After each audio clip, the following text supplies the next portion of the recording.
Eh,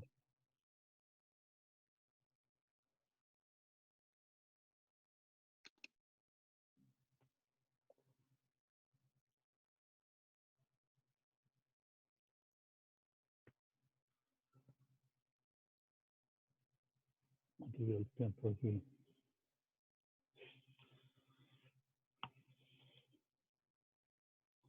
Bueno, habíamos visto nuestra primera parte del curso, algo de teoría de autómatas, lenguajes formales,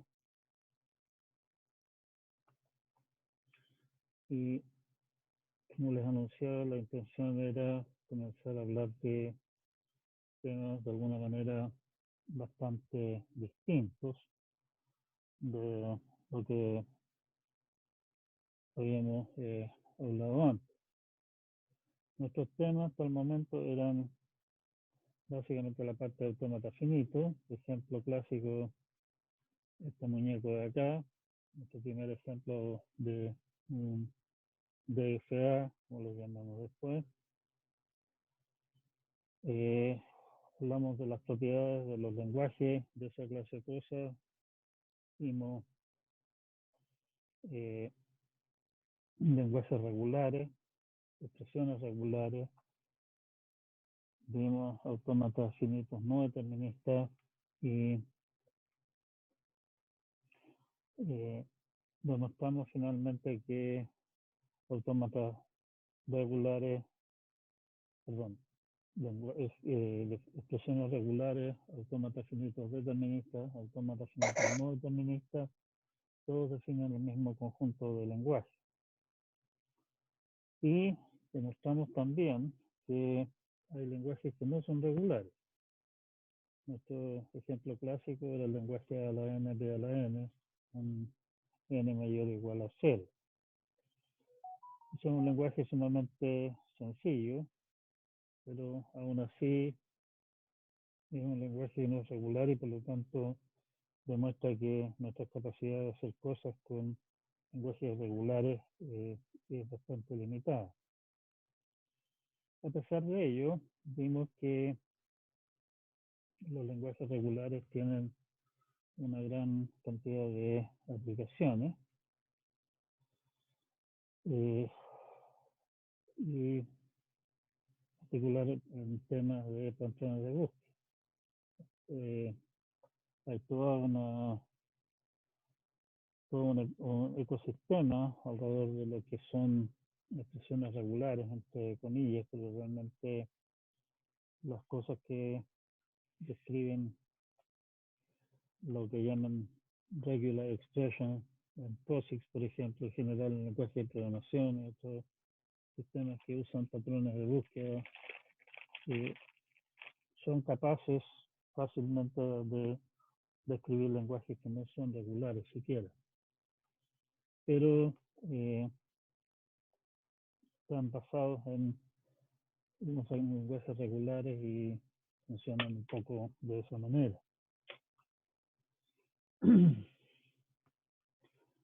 Bueno, como queríamos ir más allá,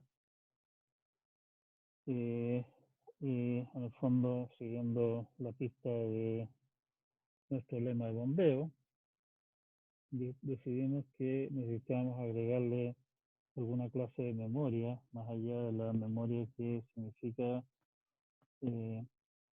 tener, recordar algo en el estado del autómata, que al ser el estado un conjunto finito, no nos permite recordar demasiada información y eso es lo que es limitada.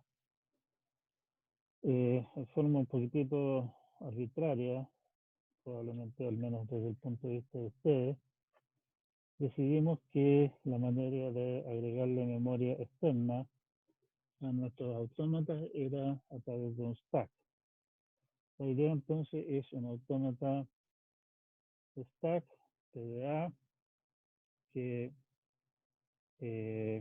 lo que hace es en cada un NFA en el fondo que en cada transición, además de consultar el símbolo que leyó o posiblemente no leyó nada, es un NFA, puede leer epsilon, nada de la entrada. Además consulta el estado y consulta el propio stack. Esas tres cosas, el estado en que está, el símbolo leído o el no haber leído nada, y el propio stack determina qué es lo que hace el autómata a continuación.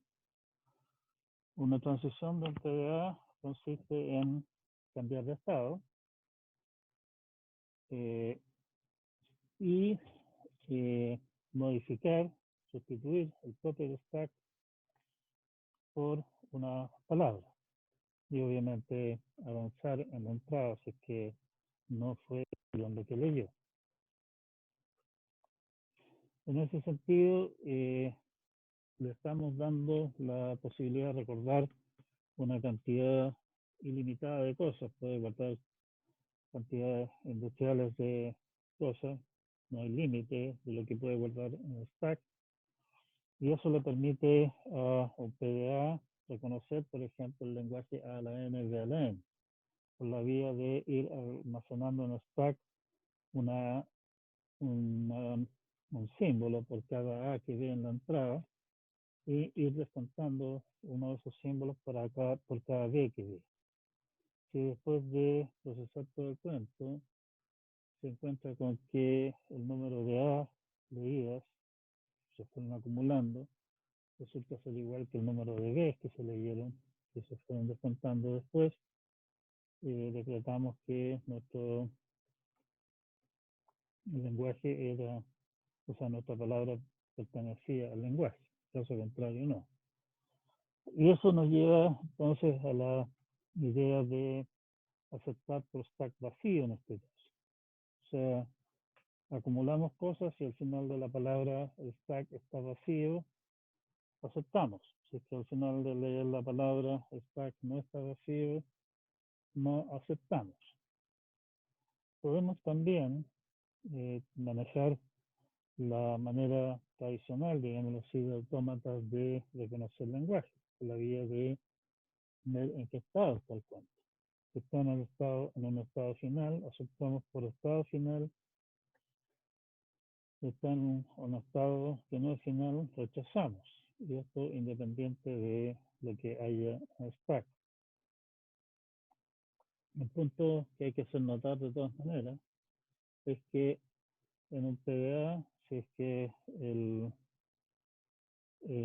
en algún momento el autómata se queda con el stack vacío, hasta ahí no me llega su procesamiento, como parte de de una movida del PDA consiste precisamente en consultar el propio stack. Si no hay nada en el stack, no hay nada que consultar y por lo tanto el autómata no puede moverse, se traba.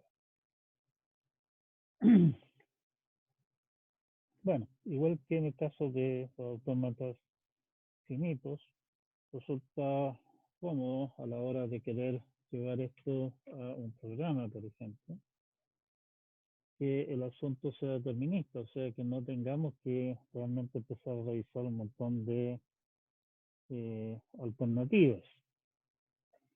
Bueno, ¿y qué es lo que significa eso? Significa que cada movida esté perfectamente determinada, no hayan varias opciones, haya una sola.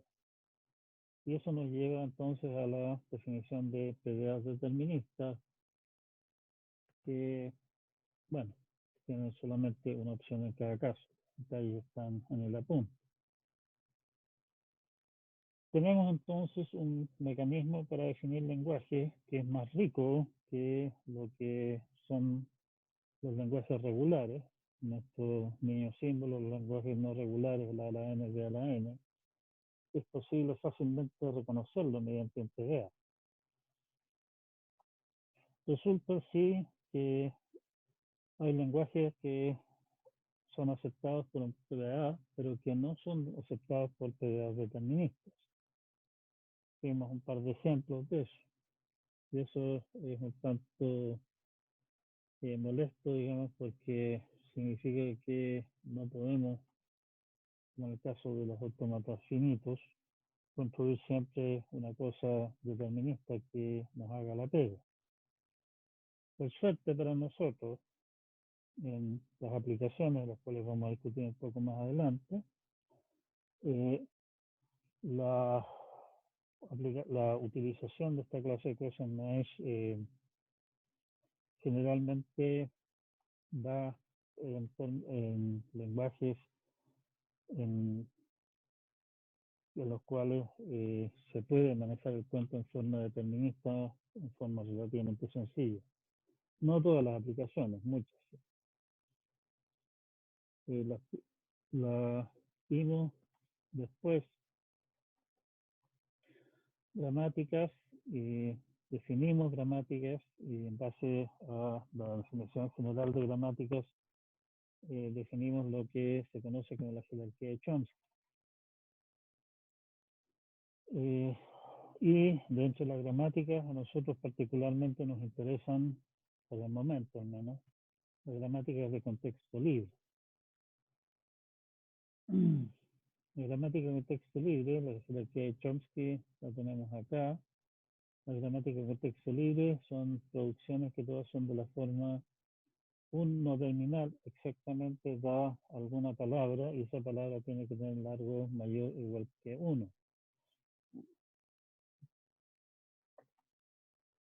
Esa es la definición formal. Vimos después sí que podíamos perfectamente relajar esa condición, o sea, dar simplemente producciones de la forma haga cualquier cosa, pero eso, digamos, formalmente nos mete en problemas porque nos salimos de la jerarquía de Chomsky. Pero demostramos también de que hacer eso lo único que agrega, digamos, como capacidad extra es poder representar la palabra vacía, que no es que uno pueda decir una diferencia tan demasiado sustancial. Así que para nuestros efectos y para muchos efectos de aplicaciones prácticas, lo que hacemos es permitir derechamente que se tengan los derechos de producciones que son vacías.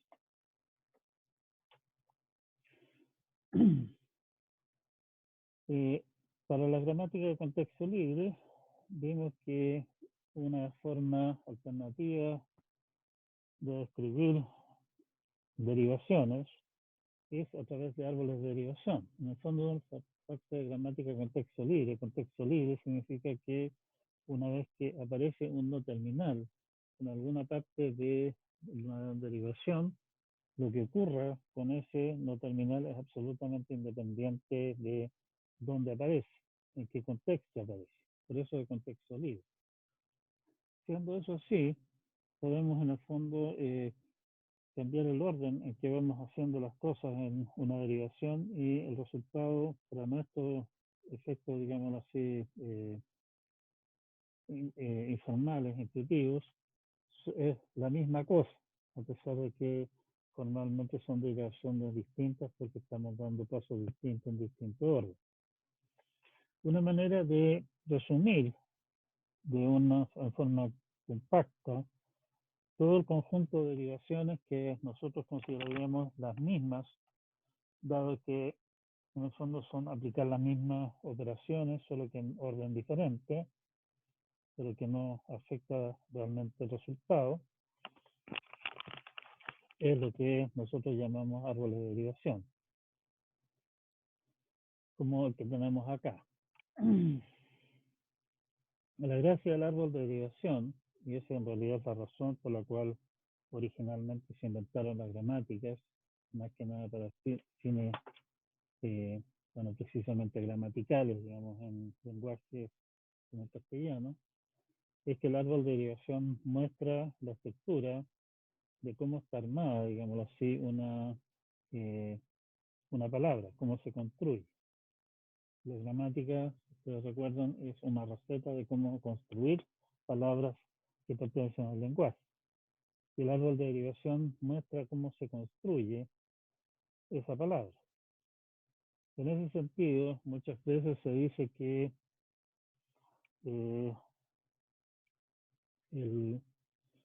la gramática o el árbol de derivación, en el fondo, da un significado de la palabra. ¿Qué es lo que significa esa palabra? La estructura del árbol indica el significado. Entonces, ahí resulta el tema de que lo que es la ambigüedad en lenguaje de contexto libre. Una gramática se dice que es ambigua si es que para alguna palabra que pertenece al lenguaje hay dos árboles de derivación diferentes. Caso, por ejemplo, de esta gramática de acá, la gramática 6.2, bueno, da lo mismo. La gramática 6.2 en el fondo es da E más E, o E da E por E, o E da A, o E da paréntesis E paréntesis, la cosa de X. Esta cosa es ambigua porque la palabra A, asterisco, A más A, tiene estos dos árboles de derivación diferentes. En términos de lo que nosotros interpretaríamos esto como una expresión aritmética, una me dice primero multiplique, después sume, la otra me dice primero sume, que es el de aquí, y después multiplique. Ambas son árboles de derivación correctos para esa palabra en esta gramática, y la gramática es ambigua porque no me da una interpretación única a esa palabra. Para efectos de aplicaciones como por ejemplo el lenguaje de programación o una gramática de un lenguaje natural como el castellano, esto obviamente no es deseable.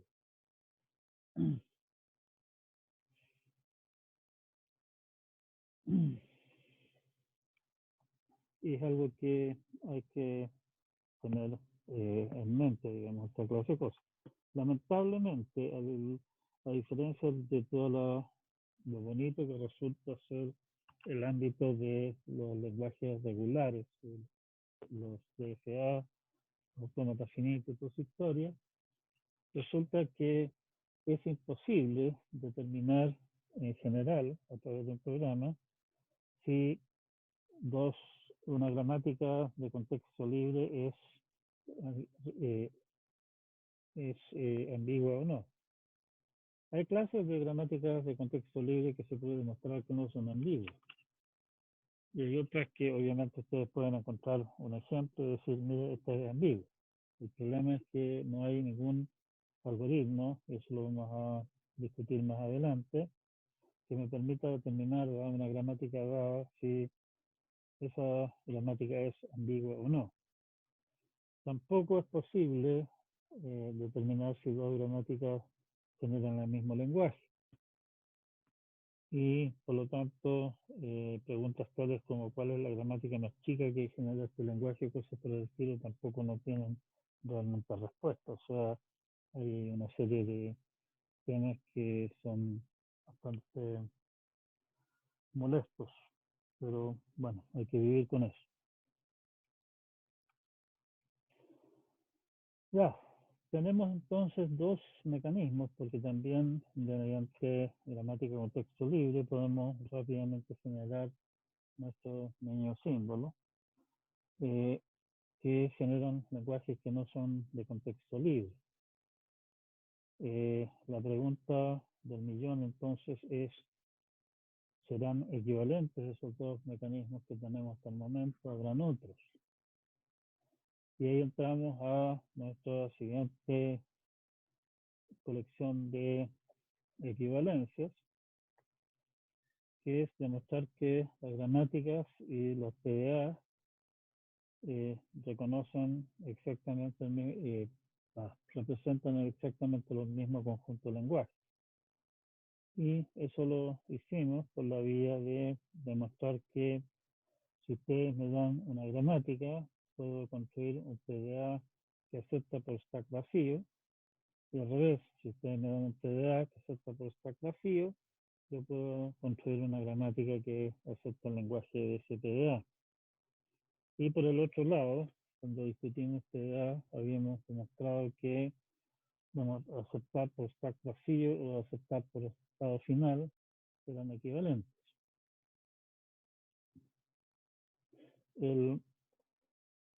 Bueno, la técnica de demostración de que un PDA está una, perdón, de que a partir de una gramática podemos construir un PDA tiene interés práctico. En realidad las técnicas que se usan para hacer esto, el interés práctico nuevamente, me interesa poder dar la gramática y finalmente tener un autómata, o sea, un programa que me reconozca ese lenguaje, ojalá que, no, ojalá en realidad, que a la pasada me construya el árbol de derivación o su equivalente moral, de manera de poder extraer de la palabra su significado, o sea, su estructura, su árbol de derivación. Esas técnicas de alguna manera se toman, digamos, de la técnica que discutimos nosotros para demostrar ese caso. Cómo obtener un PDA, o sea, una gramática a partir de un PDA, el paso inverso, da una demostración bastante engorrosa, pero por suerte no es generalmente de interés hacer eso, sino que simplemente tiene interés teórico poder demostrar que esas dos cosas son equivalentes y que no quedan cabos sueltos.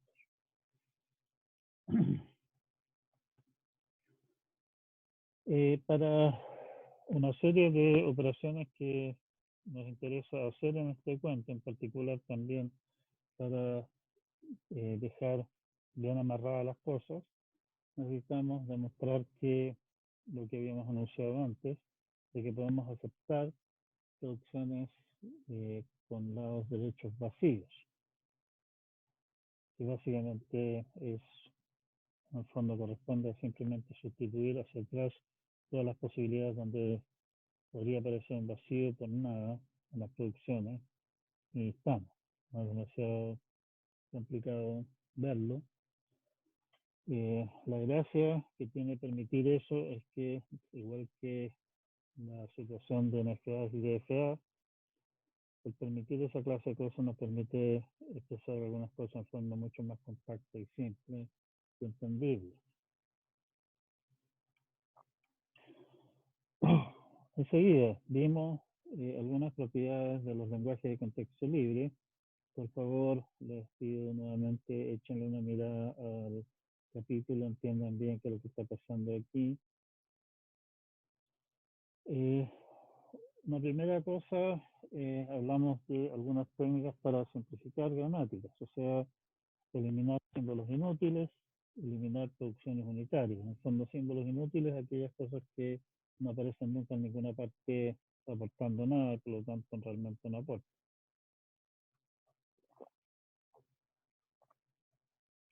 Las producciones unitarias son simplemente producciones que me permiten armar una cadena de cosas que en el fondo es sustituir un no terminal por otro, por otro, por otro y finalmente realmente se pega. Y por lo tanto eliminar cadenas de esa clase de cosas ayuda a la hora de simplificar gramática. Es una simplificación que tiene sentido hacerla. Vimos un par de ejemplos de eso. Probablemente si ustedes se ponen a bloquear en los certámenes que publicamos van a encontrar una buena cantidad de ejemplos adicionales. Y llegamos finalmente a nuestro caballito de batalla. El caballito de batalla que estamos planteando acá en realidad tiene bastantes usos prácticos y también de gran importancia teórica. Uno de los problemas que tiene trabajar con gramática y contexto libre es precisamente que los lados derechos de las producciones pueden ser casi cualquier cosa. Entonces el resultado puede ser bastante lioso. Hacer demostraciones con eso es un cacho porque hay que considerar un montón de alternativas y es molesto. Una, una simplificación resulta de una serie de cosas a las que le llaman formas normales. Una forma normal básicamente es una forma restringida de gramática que dice, oiga, las producciones pueden ser solamente de estos tipos. Al restringir el tipo de producciones, obviamente estamos simplificando la pega a la hora de hacer demostraciones, porque en vez de tener que considerar eh, cientos, en realidad infinitas opciones distintas de los derechos de producciones, podemos considerar solamente algunos pocos eh, tipos simples y eso eh, nos alivia la pega. Hay varias formas normales de Chomsky, de gramática de contexto libre. La más importante, la más famosa, es la forma normal de Chomsky, también del mismo caballero que propuso la jerarquía del caso que habíamos discutido antes. La forma normal de Chomsky, la idea es que las producciones son todas de la forma un no terminal da dos no terminales exactamente, o un no terminal da un terminal. El punto es que cualquier gramática que ustedes me den, podemos con bastante trabajo terminar construyendo la gramática, una gramática que genera exactamente el mismo lenguaje que está en la forma normal de Chomsky. Y en realidad también al revés, y eso no lo vamos a usar nosotros directamente en nuestras aplicaciones acá. Es claro que podemos registrar qué modificaciones hicimos en el fondo de una derivación de la gramática, en la gramática de la forma normal de Chomsky podemos recuperar la derivación en la gramática original. Así que no es que al hacer esa operación estemos de alguna manera perdiendo información, pero no es nuestro interés directo acá.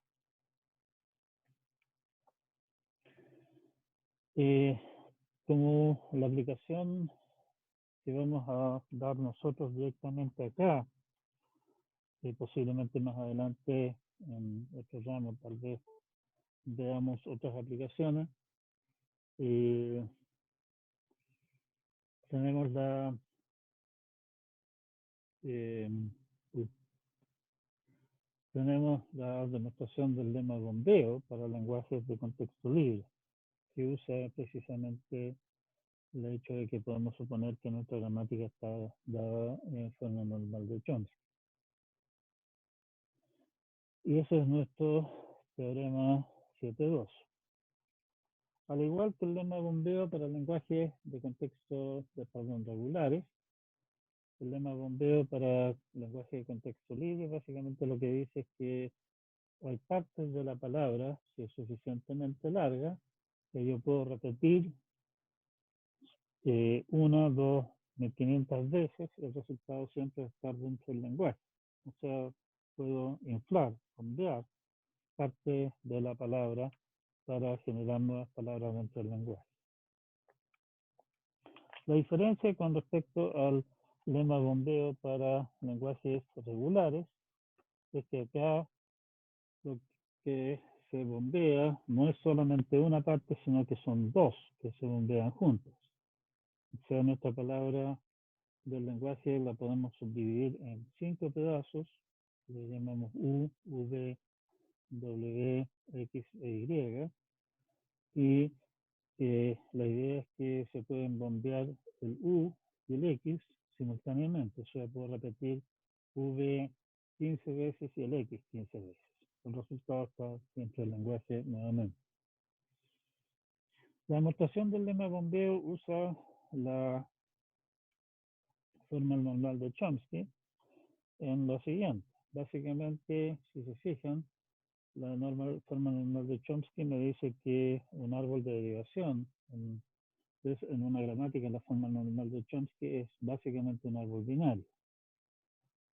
Bueno, y un árbol binario, el número de hojas que tiene está acotado por la altura del árbol.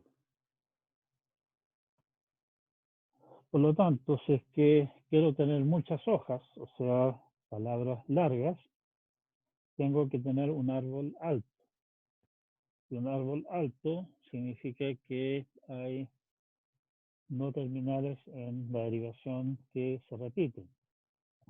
Y un no terminal que se repite, básicamente me puedo saltar todos los pasos intermedios, estamos hablando de gramática de contexto libre, o puedo repetir los pasos intermedios montones de veces. Y por lo tanto, eso me lleva a que el dejarlo fuera o repetir montones de veces significa tarde o temprano repetir parte de la palabra varias veces, o ninguna.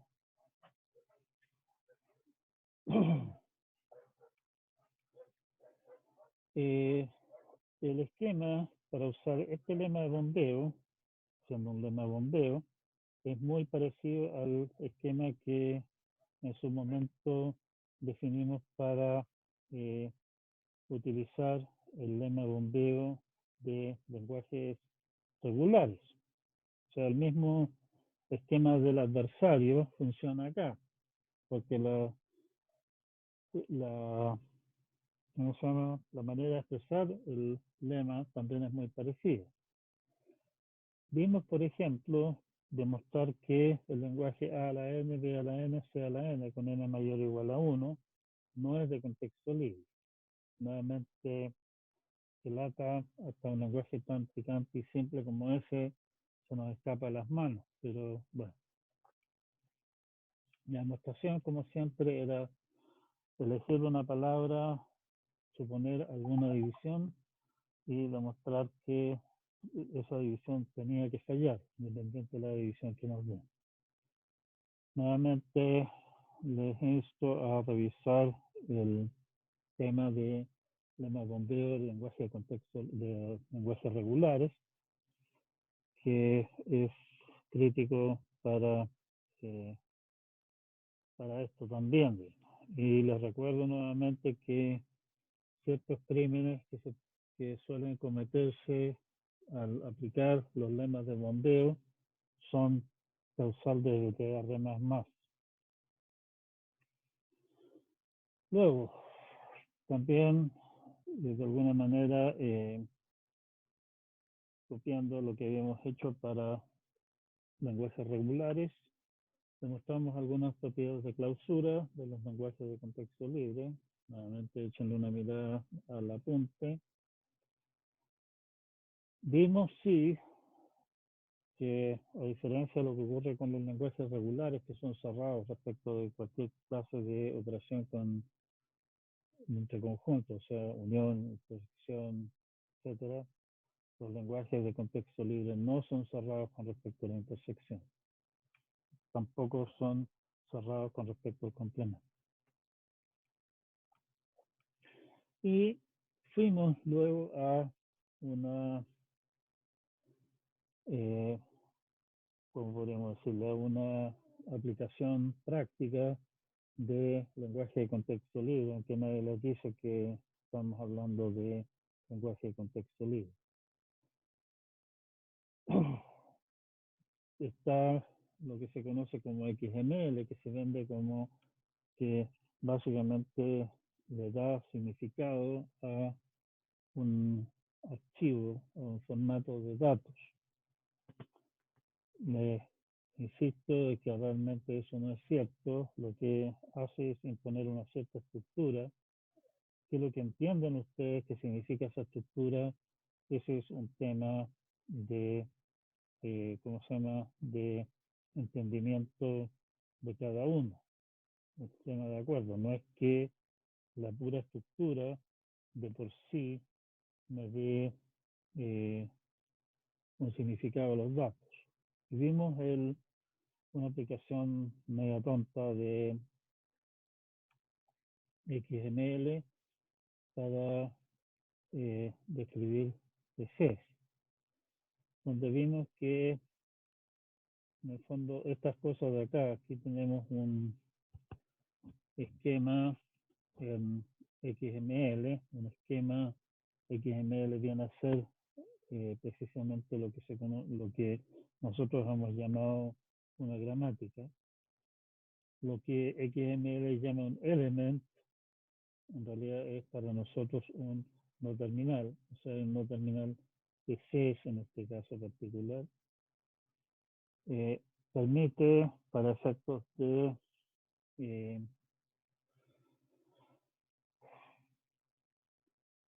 simplificar la descripción de la gramática, algunas cosas medias tomadas de expresiones regulares. Por ejemplo, yo puedo dar, este es el lado derecho de la producción, decir que PC es PC asterisco, o sea, PC es 0 o más PC. Puedo decir que PC consta de una serie de no terminales u otras construcciones, como el caso de acá. Estoy diciendo que PC es un month, un model, un processor, un RAM y uno o más disk. En el fondo es una gramática con texto libre. Ustedes pueden traducir esto a una gramática con texto libre en el formato más tradicional, si quieren.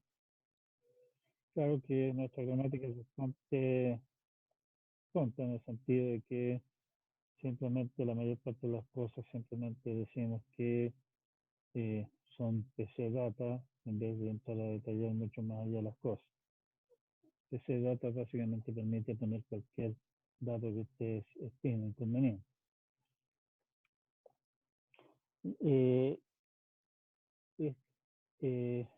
XML básicamente exige que cuando que un no terminal, todo lo que resulta de un no terminal, se marque como aquí comienza PC y ese PC termina acá con /PC. Ese hecho de que realmente estamos definiendo una especie de un esquema de paréntesis anidados permite que estas cosas se puedan procesar en forma extremadamente eficiente mediante programas bastante sencillos. Y por lo tanto, y esa es la idea que hay detrás del cuento también, por lo demás. Existe entonces una multiplicidad de programas que ustedes le pueden dar básicamente la gramática, o sea, lo que llaman el DPD, una cosa como esta, una descripción de cómo deberían estar escritos los datos, y eso lo toma y en base a eso y un archivo de datos, o bueno, archivo puede ser cualquier cosa como vienen los datos, construir el árbol de derivación correspondiente. Y ese árbol de derivación o su equivalente moral, ustedes entonces pueden procesarlo para ir siguiendo el significado de lo que tenemos entre manos. ¿Sí? En particular, hay versiones de esta clase de programas que funcionan en Python y en realidad casi cualquier lenguaje de programación medianamente conocido que existe en la galaxia. XML o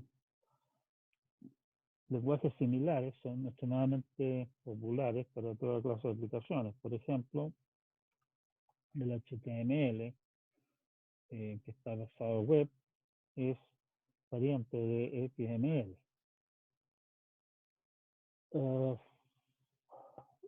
También se usa en forma más reciente, digamos, se está usando para toda clase de aplicaciones que significan tener que manejar archivos con alguna estructura interesante, o sea, no simplemente una secuencia de líneas todas de la misma forma, que alguna cosa más compleja que eso, que pueda tener estructuras anidadas y toda esa clase de cosas.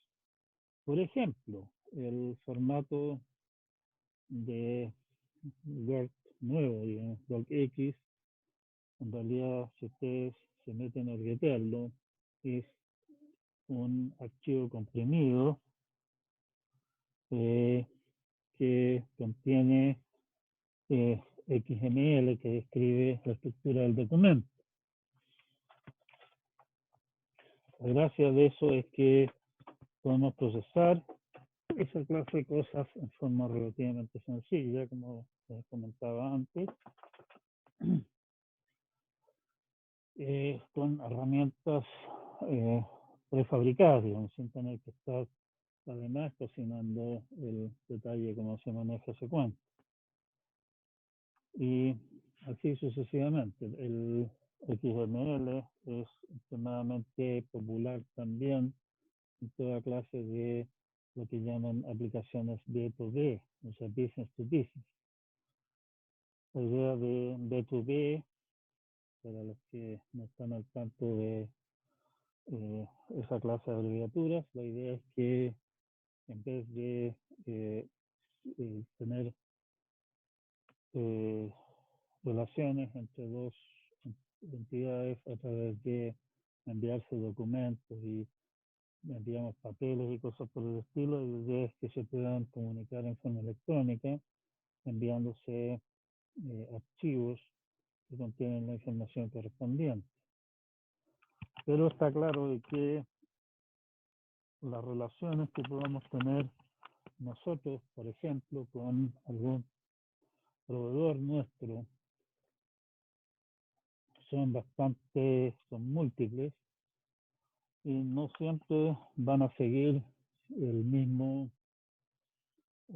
mismo formato.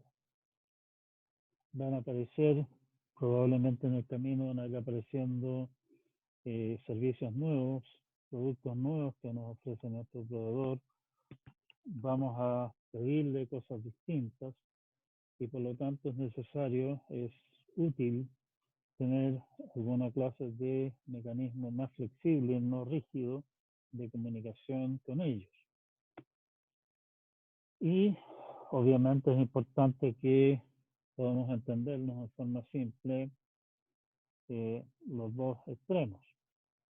Y para esa clase de aplicaciones precisamente es un poco para lo cual se diseñó originalmente XML. La idea de poder describir una variedad bastante grande, cambiante de documentos con estructura más o menos parecida, digamos, pero no necesariamente igual todo el tiempo. Otra aplicación importante que les había mencionado es la idea de aplicar todo esto a lenguajes de programación. Y una de las partes más complicadas de los lenguajes de programación, como C o Python, son las expresiones, expresiones aritméticas. Nótese que la forma que nosotros entendemos una expresión es una convención. Podemos interpretar esta expresión de acá de una multiplicidad de maneras distintas. De partida, nadie dice qué es lo que significa el más o el punto, operación punto. En realidad tampoco ni siquiera qué es lo que son operaciones, qué es lo que son datos acá. En particular, podemos considerar al menos estas tres de acá, pero hay bastantes otras. Nosotros consideramos que la primera, o sea, primero haga la multiplicación, después la suma de izquierda a derecha, la consideramos como la interpretación correcta, y simplemente eso es como nos enseñaron a hacer las cosas. No quiere decir que eso sea la correcta realmente.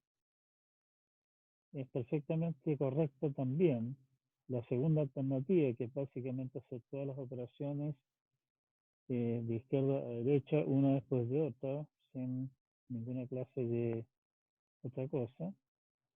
Y la última alternativa que estamos planteando es primero hacer la suma y después la multiplicación.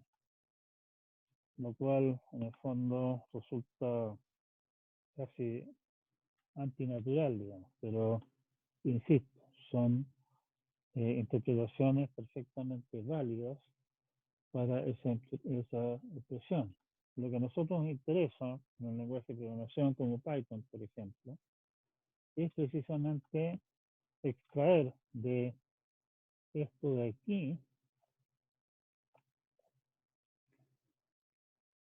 esta interpretación de acá, porque esa es la interpretación correcta según Python en este caso. Ahora, para poder hablar de esta clase de cosas en forma más genérica, vamos a decir que una operación asocia hacia la izquierda, si es que una expresión como esta, donde aparece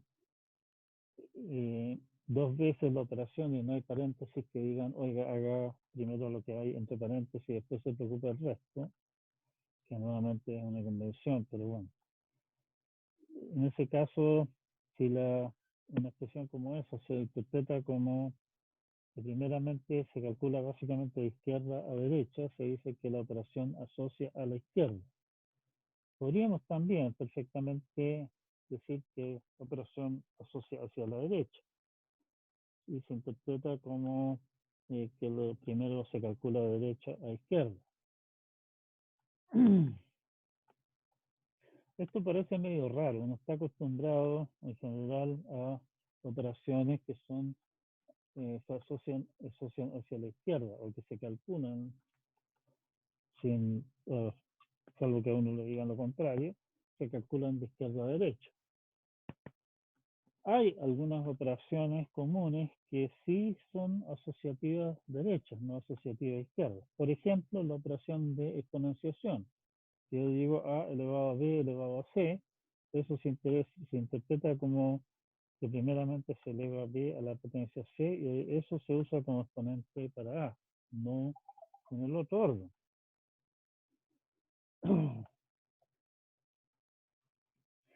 Ojo, esto es independiente de si la operación es asociativa en el sentido matemático.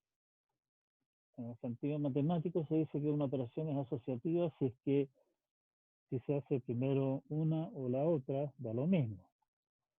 Por ejemplo, la operación resta no es asociativa en el sentido matemático, ¿sí? Porque calcular a menos b menos c es distinto de calcular a menos b menos c. Son resultados diferentes. O sea, la operación no asociativa.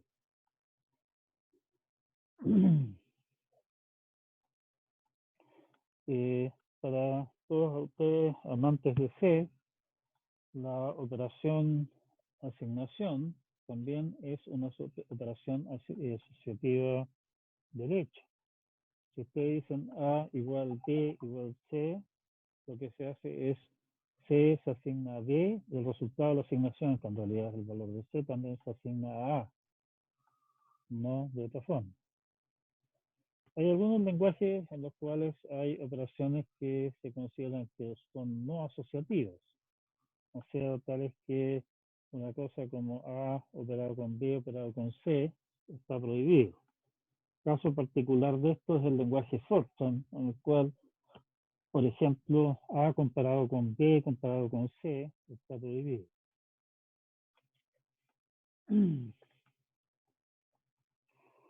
Tenemos entonces ahí una serie de términos que nos sirven para describir operaciones. Podemos decir que la operación es asociativa izquierda, asociativa derecha o no asociativa, para decir básicamente en qué orden deben efectuarse las operaciones.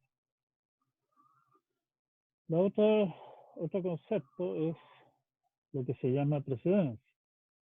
Por ejemplo, las operaciones de multiplicación en álgebra corriente, digamos nuestra convención normal, se hacen antes de las operaciones de suma. O sea, como alguien por ahí decía en el colegio, antes los puntos que las rayas. Puntos como multiplicaciones, rayas como sumas y restas. ¿Sí? Nuevamente, parte de la convención, se dice que entonces que en este caso que la operación de multiplicación tiene mayor precedencia que la operación de suma. En el caso de las, las matemáticas tradicionales, tenemos las precedencias son básicamente la precedencia más baja es la suma, siguiente precedencia más alta son sumas y restos en realidad, siguiente precedencia más alta son multiplicaciones y divisiones, y siguiente precedencia más alta son potencias. O sea, primero si decimos A cuadrado más B por C, primeramente se eleva al cuadrado, después se multiplica, después se suma. ¿Sí? Lenguajes de programación, obviamente respecto a esta clase de cosas, como estos son convenciones propias del lenguaje en este caso, cada cual hace las cosas a su pinta, y en particular el lenguaje de programación C tiene una cantidad demasiado alta ¿cómo se llama?, de presencias y asociatividades. Para simplificarle la existencia a la gente que quiera manejar esta clase de cosas, existe una herramienta, existen muchas herramientas en realidad. Aquí vamos a discutir rápidamente una cosa llamada Apply, que permite rápidamente construir un programa que da una palabra, me retorna el equivalente moral del área de la palabra en términos del árbol de derivación. La herramienta Apply básicamente sigue la idea tradicional de escribir lenguaje de programación y otros en varios niveles, a nivel léxico, que define detalles como operadores, como qué es lo que es como qué son comentarios, palabras reservadas, si es que las hay, formato de los nombres de las cosas, o sea, qué puede ser el nombre de una variable o una función. El nivel sintáctico describe cómo se conforman expresiones, estructura de control, cómo se construyen, qué sé yo, estructuras más grandes como la definición de una función y un programa completo. Y el nivel semántico finalmente define qué es lo que significan las cosas anteriores. Oiga, si usted pone un signo más, eso significa la operación de suma. Si usted pone, no sé, algún otro símbolo, qué sé yo, el símbolo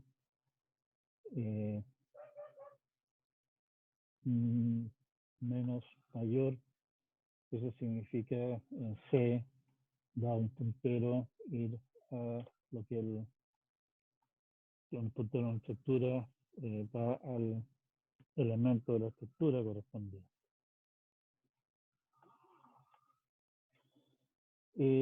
Como ejemplo, les recomiendo que les solicito más bien que le echen una mirada a esto si les interesa. Construimos una pequeña calculadora,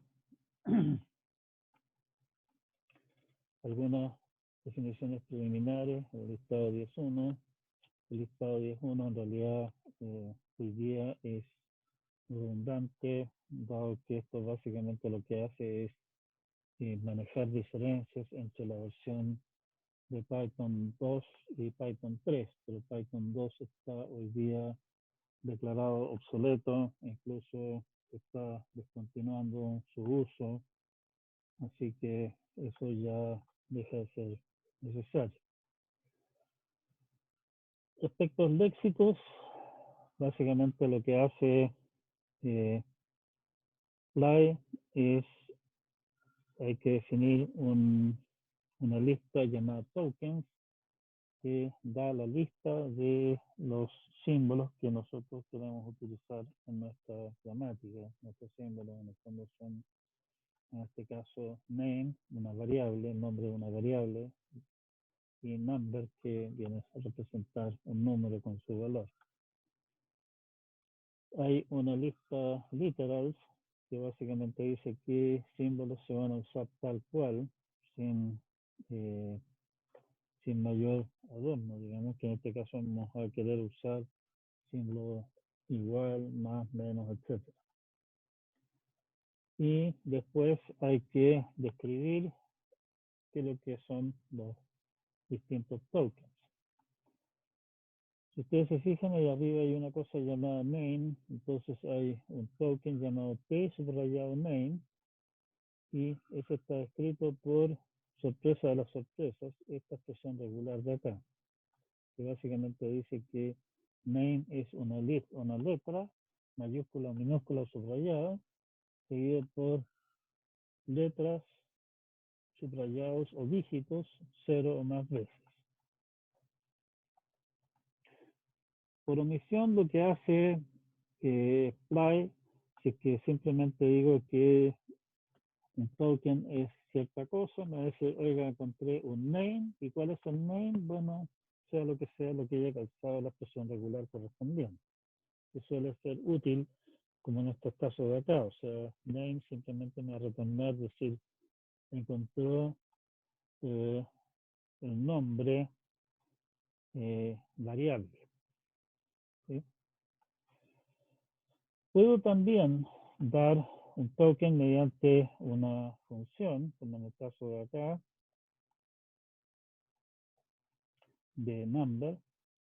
Number lo define como una función que básicamente reconoce la expresión regular de acá, dice que es lo que se considera un número, o sea, uno o más dígitos, bytes de dígito, y el valor del number va a ser ahora no simplemente la falta de dígitos correspondientes, sino que me va a decir, oiga, encontré el número 100. Y por lo tanto, básicamente lo que hace es t.value, o sea, el valor de este token, que es una palabra, un string, lo aplica la operación int, o sea, lo transforma a entero. Y eso es lo que retorna. Hay un token especial que es el token ignore, que básicamente son caracteres, en este caso puede ser cosas más complejas también en realidad, que se ignoran. O sea, por favor, omita cualquier cosa que sean espacios o tabs. En caso de que venga new line, lo único que hacemos es, en la acción correspondiente, es contabilizar que hemos visto una línea más, o sea, avanzamos una línea. Y hay una cosa especial, el token error, básicamente se invoca esa operación cada vez que nos encontremos con un carácter o alguna cosa que no cuadra con ninguna de las cosas. Y nuestra acción, en este caso particular, es simplemente reclamar, oiga, me encontré con este símbolo desconocido, qué sé yo, un corchete, y omitirlo. Y en base a las definiciones anteriores, entonces de apply importamos Lex y construimos el Lexer correspondiente con estas definiciones previas. La parte ya de las operaciones es un poquitito más compleja. Tenemos que indicar la precedencia de las distintas operaciones que nosotros hemos definido. Y acá, en realidad, estamos dando no solamente la precedencia, sino que también estamos dando la asociatividad. O sea, estoy diciendo que más y menos son asociativos izquierdos, left, de la precedencia más baja. Precedencia siguiente está al nivel de asterisco, slash y por ciento, el típico módulo de C, con también asociatividad izquierda. Estamos agregando la operación de elevar a potencia con anotada pongo aquí, que estamos decretando que es asociativa derecha y estamos agregando un símbolo adicional, un minus. La idea de esto es menos como signo y arbitrariamente le estamos asignando precedencia, o sea, asociatividad derecha, y esto es la operación de la prioridad más alta, de precedencia más alta. O sea, con esto lo que estoy diciendo es que si yo anoto menos 2 a la 3, por ejemplo, eso significa menos 2 elevado a 3. Primero el signo y después la potencia. Tenemos dentro de nuestra cosa un diccionario de nombres. Entonces, básicamente la idea es que el diccionario a cada nombre de variable, en el fondo le asigne el valor, le asocie el valor correspondiente. Y tenemos entonces las producciones de nuestra gramática. Tenemos P, subrayado, producción, statement assign. Básicamente estamos diciendo acá que esta cosa, la producción tiene esta forma, que es un statement que tiene la forma, los puntos del equivalente de nuestra flecha, digamos, name igual expresión. Y lo que se hace en este caso es calcular el valor de la expresión, que es el P3, este es 1, 2, 3, digamos, el valor de 3 se le asigna a names de P1, o sea, al nombre que corresponde al name indicado acá, estoy asociando el valor de esta expresión. La otra posibilidad que tengo es que simplemente se escriba derechamente una expresión, en cuyo caso simplemente lo que se hace es escribir el valor de la expresión calculada. Se acabó toda la historia, o sea, con eso tenemos todo armado.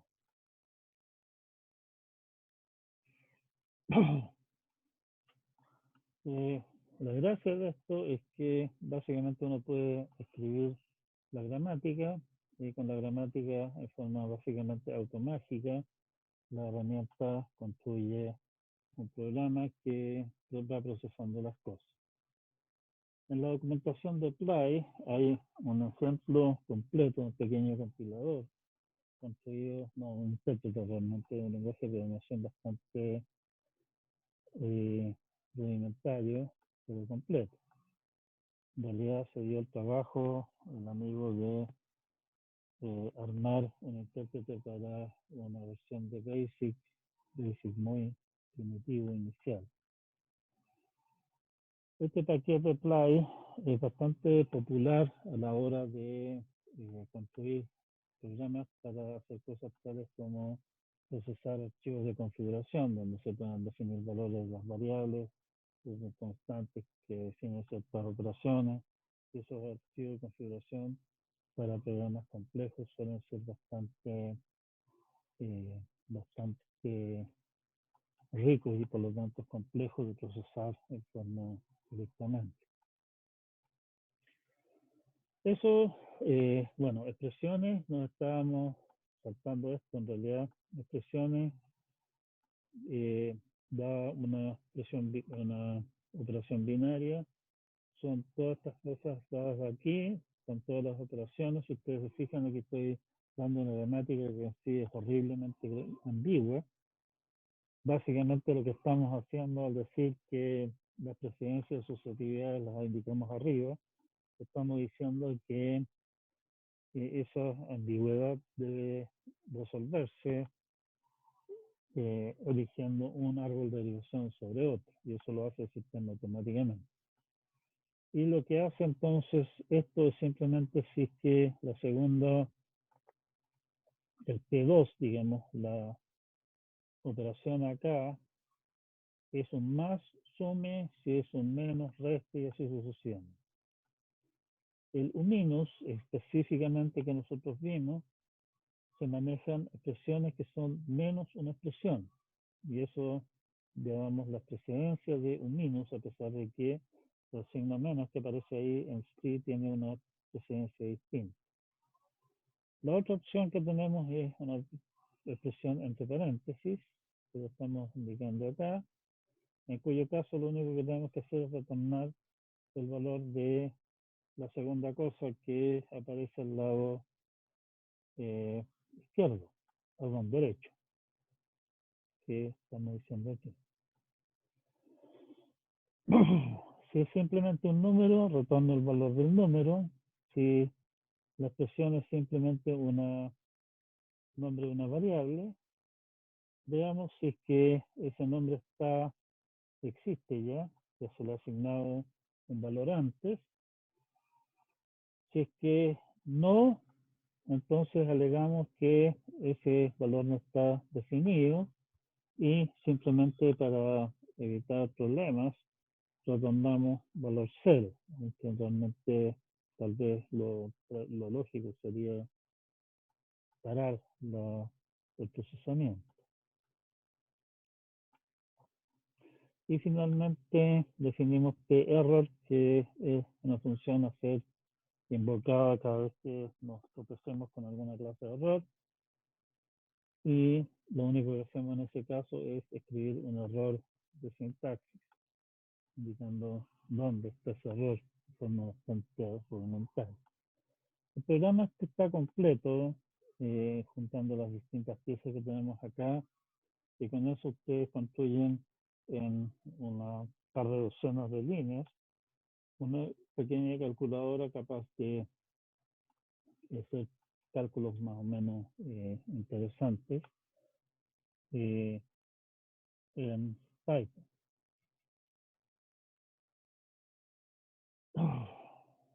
Bueno, eso, con eso tenemos la primera parte del curso que quería ver con ustedes, que tiene que ver con la parte propiamente de algunos autómatas simples y sus aplicaciones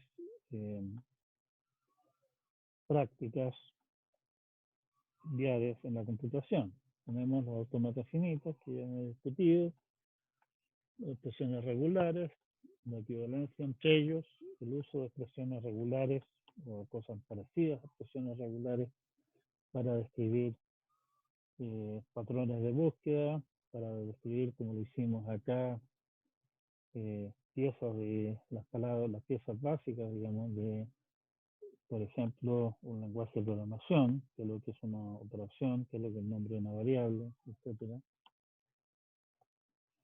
¿Qué más? Eso. Vimos después que los lenguajes regulares, con toda la riqueza que tienen, quedan cortos. Hay muchas cosas interesantes que no se pueden hacer. Y fuimos a dar a gramáticas y PDA.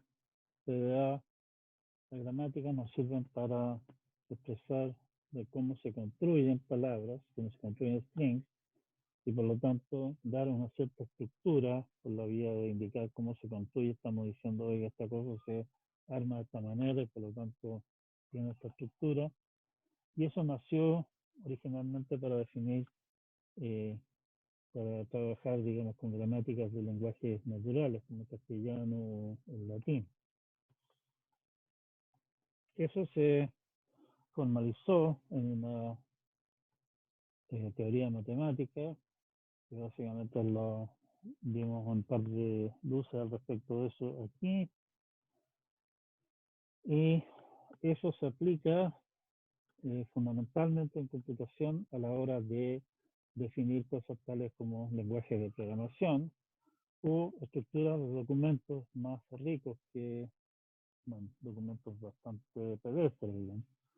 Como lo vimos, por ejemplo, con XML, también lo acabamos de ver ahora con la estructura del lenguaje de programación, las gramáticas del lenguaje de programación. Probablemente ustedes se han encontrado ya, o se van a encontrar pronto, hablamos de lenguaje de programación con DNF o DNF, que son notaciones precisamente para dar gramáticas de contexto libre y orientadas a describir lenguaje de programación fundamentalmente. Vimos otro formalismo para definir gramática de contexto libre, que en el fondo es XML, o todos sus derivados raros. Toda esa clase de cosas son también gramática de contexto libre. O sea, aplicaciones de este tipo de cosas, herramientas basadas en este tipo de cosas, están por todos lados. Parte de la gran gracia del cuento es que las herramientas están hechas, no tengo que hacer yo todo la pega desde cero. Eso. Con eso cerramos nuestra parte, llamémoslo así, de corte más práctico del ramo. Quiero dejar entonces abierto esto para posibles comentarios, consultas, acotaciones que pudieran haber todavía respecto de estos temas.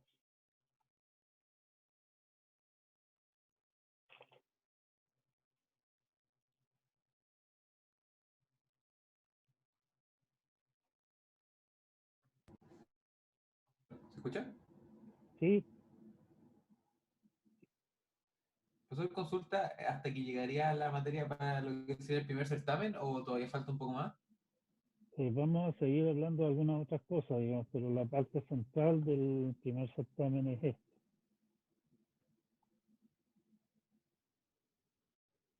O sea, vamos a todavía ¿Se explorar escuchó? ¿No?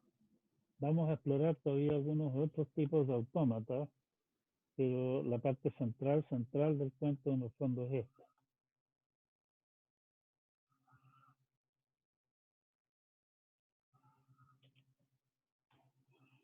¿Algo más?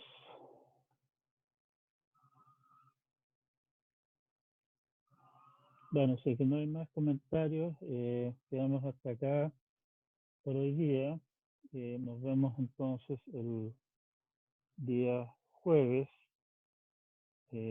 para ya comenzar ahí con nuestra segunda parte del ramo, que es la parte que tiene que ver con computabilidad y otros temas de otro tipo. No quiere decir que ustedes tengan derecho de simplemente olvidarse de todo esto, vamos a ir construyendo sobre lo mismo, vamos a seguir trabajando con autómatas, claro que autómatas más poderosos de partida que los que tenemos ahora, así que igual les recomiendo que le echen una repasada a lo que hemos estado hablando y por favor echen una mirada hacia adelante, que es lo que viene, de manera que podamos continuar rápidamente, ¿sí? Quedamos hasta acá por hoy día. Gracias por su atención y nos vemos. Cuídense mucho. Chao, chao.